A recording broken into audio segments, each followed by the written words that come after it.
اللہ کے نزدیک وہ عزت والا ہے جو زیادہ متقی ہے، جو اس سے زیادہ ڈرتا ہے۔ اس کی بارگاہ میں خاندان، قبیلے، برادریاں نہیں دیکھی جاتی، بلکہ جو زیادہ متقی ہے اللہ اسے ہی اپنا پیارا اور اپنا محبوب بندہ بنا لیتا ہے۔ حضور علیہ السلام نے بلال کو اسلام لانے کی دعوت دی، بلال نے قبول کر لی، آپ مسلمان ہو گئے۔ پھر آپ پر جو ظلم و ستم ہوئے، ابو جہل، امیہ بن حلف، جو آپ کو تکلیفیں دیتے تھے کہ آپ کو بطحا کی وہ تپتی ریت جہاں پر اگر گوشت کا ٹکڑا رکھا جائے وہ بھی پک کر تیار ہو جائے، اس ریت پر آپ کو لٹایا گیا، دونوں بازوؤں پر چکی کے وہ بڑے بڑے پتھر رکھے گئے۔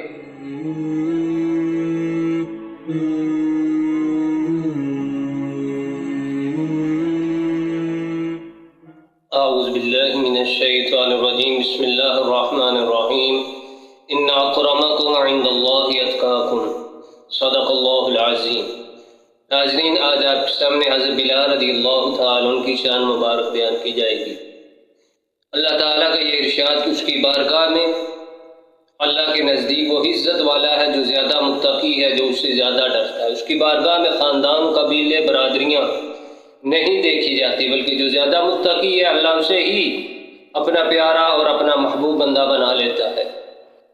حضرت بلال رضی اللہ تعالی جب اسلام لائے، پہلے نہ رنگ تھا نہ ڈنگ تھا، جب اسلام لائے تو آپ کو سیدنا بلال کہا جاتا ہے، غلام تھے پہلے، لیکن جب آپ اسلام لائے، آزادی ملی، تو پھر آپ کو سید المعزنین کہا گیا، معزن رسول کہا گیا۔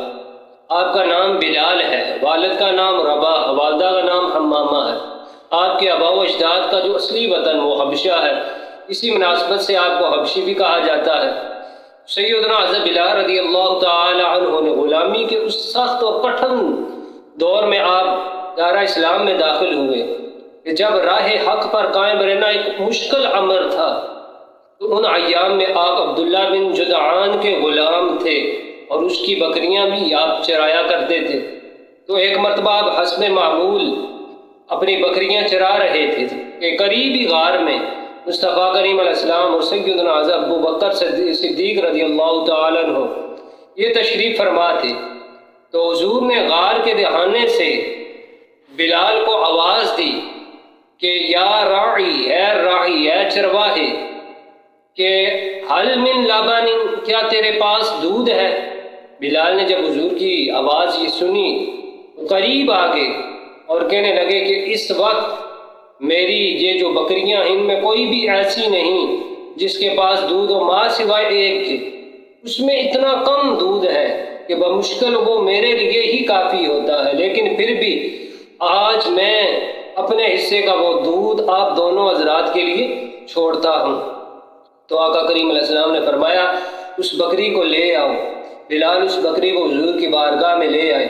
تو آقا کریم علیہ السلام نے ایک برتن منگوایا اور پھر اس برتن میں بکری کا دودھ دوہنا شروع کیا۔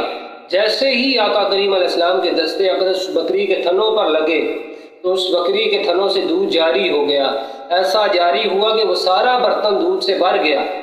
آقا کریم علیہ السلام نے خود نوش فرمایا، پھر دودھ دوہا تو پھر برتن بھر گیا، پھر حضرت سیدنا ابو بکر صدیق نے نوش فرمایا، تیسری مرتبہ پھر حضور علیہ السلام نے دودھ دوہا تو برتن پھر کناروں تک بھر گیا۔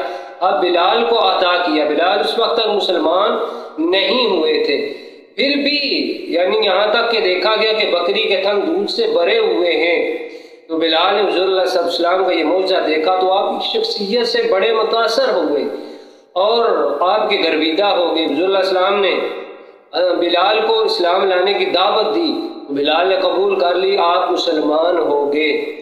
اور اس کے بعد سیدنا حضرت بلال رضی اللہ تعالیٰ عنہ ایمان پر ثابت قدم بھی رہے۔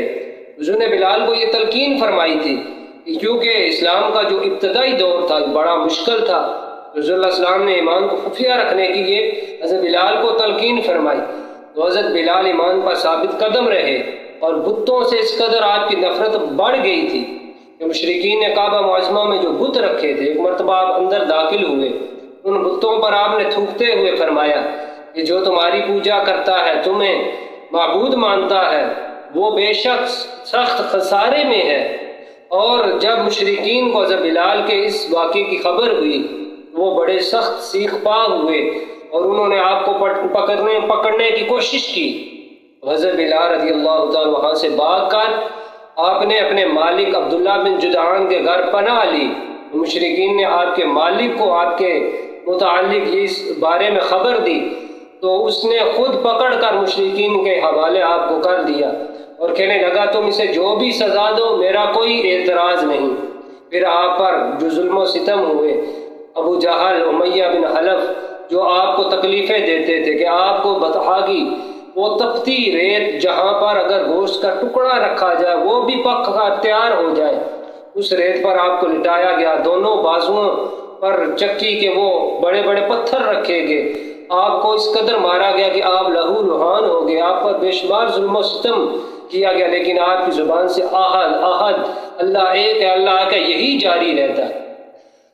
ایک مرتبہ ورقہ بن نوفل کا وہاں سے گزر ہوا کہ حضرت بلال کو اسلام لانے کی وجہ سے مارا جا رہا تھا۔ ورقہ بن نوفل نے کہا کہ ہے بلال یہی اللہ کا نام لیے جاؤ، بلال احد احد کہہ رہے تھے، اور پھر امیہ بن حلف سے متوجہ ہو کر ورقہ بن نوفل نے کہا کہ اگر بلال اسی بات پر شہید ہو گئے تو میں حصول برکت کے لیے ان کا مزار بناؤں گا۔ اور صدیق اکبر کا بھی وہاں سے ایک مرتبہ گزر ہوا تو آپ نے بھی اسی حالت میں دیکھا تو آپ نے فرمایا اے امیہ بن حلف اس غلام کے معاملے میں اللہ سے ڈر، اس پر کیوں ظلم کر رہا ہے؟ وہ کہنے لگا کہ اگر آپ کو یہ غلام اچھا لگتا ہے آپ اسے خرید لیں۔ تو آپ نے فرمایا میرے پاس ایک غلام ہے جو اس سے زیادہ توانا ہے، وہ لے لے اور یہ مجھے دے دے۔ اس نے یہ منظور کر لیا تو پھر آپ نے اچھا جو غلام تھا اسے دیا اور حضرت بلال کو آزاد کروا لیا۔ اللہ تعالیٰ سیدنا حضرت بلال کے درجات بلند فرمائے۔ وآخر دعوانا ان الحمد للہ رب العالمین۔